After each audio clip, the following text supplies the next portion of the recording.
ஆண்டவரும் இரட்சகருமாகிய இயேசு கிறிஸ்துவின் இனிய நாமத்தில் உங்கள் யாவருக்கும் அன்பின் வாழ்த்துக்களை தெரிவித்துக் கொள்கிறேன். அருமையான தேவ பிள்ளைகளே, புதிய நாள் புதிய நம்பிக்கை தின தியானத்தின் மூலமாய் இந்த பரிசுத்த வாரத்தில் உங்களை சந்திப்பதில் நான் மிகுந்த மகிழ்ச்சி அடைகிறேன். அல்லேலூயா. இந்த பரிசுத்த வாரத்துக்கென்று கர்த்தர் கொடுக்கிற வார்த்தை என்ன? மத்தேயு சுவிசேஷம் 16ஆம் அதிகாரம் 24வது வசனம் கூட வாசிக்க கேட்போம். அப்பொழுது இயேசு தம்முடைய சீஷர்களை நோக்கி, ஒருவன் என்னை பின்பற்ற வர விரும்பினால் அவன் தன்னைத்தான் வெறுத்து தன் சிலுவையை எடுத்துக்கொண்டு என்னை பின்பற்ற கடவன். தேவப்பிள்ளையில நீங்களும் நானும் யார் தெரியுமா? ஆண்டவரை பின்பற்றுகிறவர்கள். We are followers of Jesus Christ. ஆமென். நாம் எப்போது ரட்சிக்கப்பட்டோமோ, இயேசுவே என் பாவத்தை மன்னித்து என் உள்ளத்தில் வாங்குறோம், உம்மை என் சொந்த ரட்சகராக ஆண்டவராக தெய்வமாக ஏற்றுக்கொள்கிறேன், ஆண்டவரே நான் உங்களுடைய பிள்ளையாக இருக்கிறேன் அப்படின்னு அர்ப்பணித்த போது அவர் நமக்குள்ளே வந்துடுறார். அல்லேலூயா.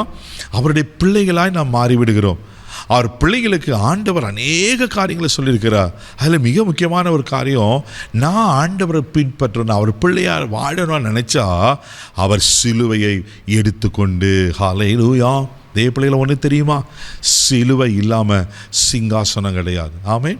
இயேசு சிலுவையில் அறைந்ததுனால தான், இயேசு சிலுவையில் மரித்ததுனால தான், இயேசு சிலுவையில் தன் ஜீவனை கொடுத்து தன் அன்பை வெளிப்படுத்தினால தான் இந்த சிலுவை இன்னைக்கு ஒரு புனித சின்னமாய் காணப்படுகிறது அல்லவா? This is the emblem of love. தேவ பிள்ளைகளை, அது அன்பின் சின்னம். It's a emblem of victorious. இது ஒரு வெற்றியின் சின்னம்.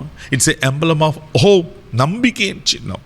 தேவ பிள்ளைகளை, அன்னைக்கு இந்த சின்ன சிலுவை எப்படி இருந்துச்சுன்னா, அவமான சின்னமா, தூக்கு மரமா, தண்டனைக்குரியதாக இருந்தது.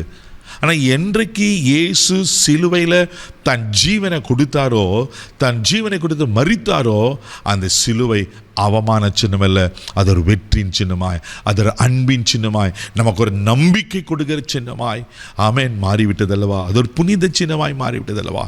அதனால தான் ஆண்டு சொல்கிறார், ஒருவன் என்னை பின்பற்றி வர விரும்பினா அனுதினமும் சிலுவை எடுத்துக்கொண்டு. ஹல்லேலூயா. இன்னொரு வார்த்தை அங்கே சொல்லப்பட்டிருக்கு. ஆமென். தன்னைத்தானே வெறுத்து சிலுவை எடுத்துக்கொண்டு பின்பற்றணுமா? அப்போது சில வெறுக்க வேண்டிய காரியங்களை தேவ பிள்ளையில் இந்த லெந்து நாட்களில், விசேஷமாக இந்த பரிசுத்த வாரத்தில் நாம் ரொம்ப முக்கியமான நாட்களை அனுசரிக்கிறோம். நல்லது. இன்னும் நான் வெறுக்க வேண்டிய பல காரியங்கள் இருக்குது அல்லவா? இன்றைக்கி அதை வெறுக்க வேண்டிய காரியங்களை வெறுத்து, விட வேண்டிய காரியங்களை விட்டுட்டு ஆண்டவரை பின்பற்றி சிலுவை எடுத்துக்கொண்டு ஆண்டவரை பின்பற்றும் போது நிச்சயமாக சொல்கிறேன், நீங்களும் ஒரு குட்டி இயேசுவாக இருப்பீங்க. ஹல்லேலூயா. இன்றைக்கி ஆண்டவர் யாரை தேடிக்கொண்டிருக்கிறார்? தேவப்பிள்ளை, அவரை பின்பற்றுவதில் ஆண்டவர் தேடிக்கொண்டிருக்கிறார். இன்றைக்கி நிறைய பேர் இன்றைக்கி கிறிஸ்துவர்கள் இருக்கிறாங்க, ஆனால் கிறிஸ்துவை உடையவர்கள் அப்படின்னா கிறிஸ்துவின் சுவாபத்தை, கிறிஸ்துவின் நேச்சர், ஆமென், கிறிஸ்துவின் குணாதிசயங்கள் நமக்குள்ள காணப்பட வேண்டும் அல்லவா?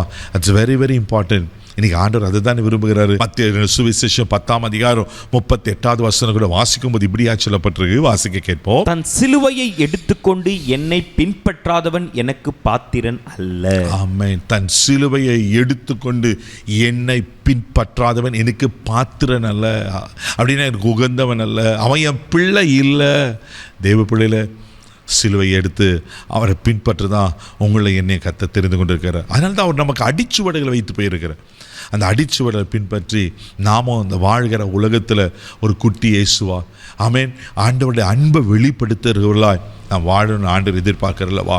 இந்த பிள்ளைகளை வேதத்தில் வாசிக்கிறோம். எபேசியர் 5:1 கூட வாசிக்கும் போது இப்படியா சொல்லப்பட்டிருக்கோம். வாசிக்க கேட்போம். ஆதலால் நீங்கள் பிரியமான பிள்ளைகளைப் போல தேவனை பின்பற்றுகிறவர்களாகி. ஆமென். பிரியமான பிள்ளைகளை போல தேவனை பின்பற்றுங்க. நீங்கள் அவர் பிள்ளை தானே, அவர் ரத்தத்தில் கழுவப்பட்டிருக்கிறோம்ல தேவ பிள்ளையில. அப்போ நாம் அவர் பிள்ளையாக இருந்தால் அவரை பின்பற்ற வேண்டியது உத்தமத்தோடு, ஆமென், உபத்திரத்திலையும் பின்பற்றும் போது ஆண்டவர் நிச்சயமாக அவரோடு கூட வாழ்கிற அந்த நாட்களில் அந்த பரலோக ராஜ்யத்தில் நம்ம இருப்போம். கண்களை மூடி நம்ம ஜெபிக்கலாம். தகப்பனே, உமக்கு நன்றி சொல்லி துதிக்கிறோம். சோத்திரப்பா ஆண்டவரே, நாங்கள் உங்கள் பிள்ளைகளை போல உண்மையாக எங்களை பின்பற்ற, வெறுக்க வேண்டிய காரியங்களை வெறுத்து விட்டு ஆண்டவரே சிலுவையை சுமந்து கொண்டு பின்பற்ற எங்களுக்கு உதவி செய்யுங்கப்பா. என்னென்னலாம் இன்னும் ஆண்டவரே வெறுக்க முடியாமல் இருக்கிறதோ அதை வெறுக்க, அதை விட்டுவிட எங்களுக்கு கிருபை பாராட்ட முடியாது ஜெபிக்கிறோம். இந்த நாள் முழுவதும் கரம் பிடித்து நடத்தும், பாதுகாத்துக்கணும். கிருபை கோப்ப கொடுக்குறேன் இயேசுவின் மூலம் ஜெபம் கேளும் பிதாவே. ஆமென். அவரை பின்பற்றுங்க, அவரை போல மாறுவீங்க. God bless you.